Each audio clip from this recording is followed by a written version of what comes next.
So today I attended church, just like I do every Sunday, and the praise and worship was amazing. It was absolutely amazing, but there was something different about this service today. Today, I feel like I was set free. Now, I've been saved for a very long time now, and I know you're thinking, what do you mean set free?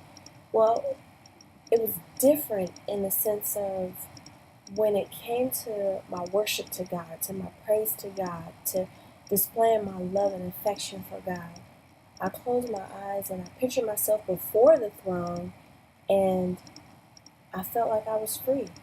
I didn't care what anybody around me thought. I didn't care if I cried, if my makeup got messed up. I didn't care if my eyeliner ran or if my mascara was rolling down my face. All I cared about was giving God the glory and honor that was due to his name, the reason why he created us in the first place.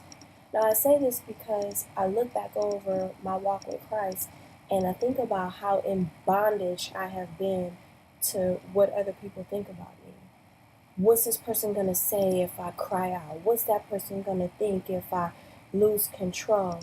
And all of those things that I've been so imprisoned to protect my image, my status, my ego, my position, my pride, my my place in the church or my place in the ministry, all of those things that I've cared so much about protecting and preserving will mean absolutely nothing when the Lord takes his spirit away from this earth.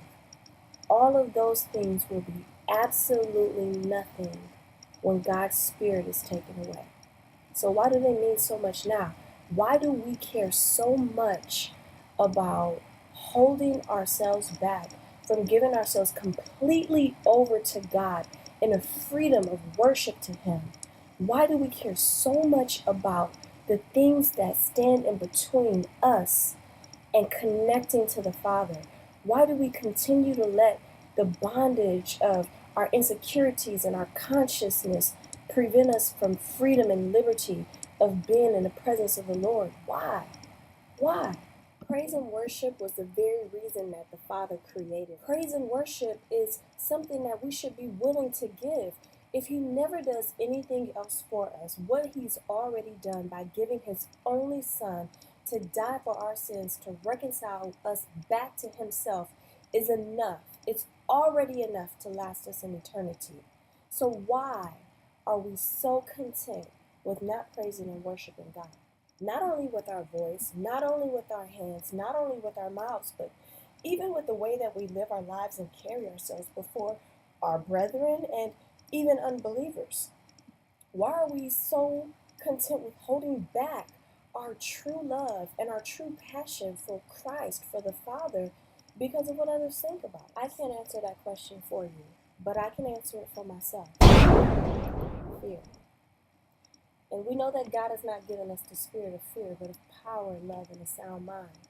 But fear has a way of imprisoning us. I challenged myself today to give myself completely over to God in true honesty and genuineness of heart, and in true passion and sincerity in worship. And I challenge you the same. Getting close to the Father and having a true relationship with Him is the only thing that's going to allow us to sustain these hard times this world has ahead of itself. So give it all up, your pride, your ego, your fears, and give yourself completely over to God. And you'll start to see Him perform a work in your life that you have never seen before. Others will see it and glorify God because of it. Praise and worship is the reason He created us. Don't hold back. Give it all over to God. He deserves it.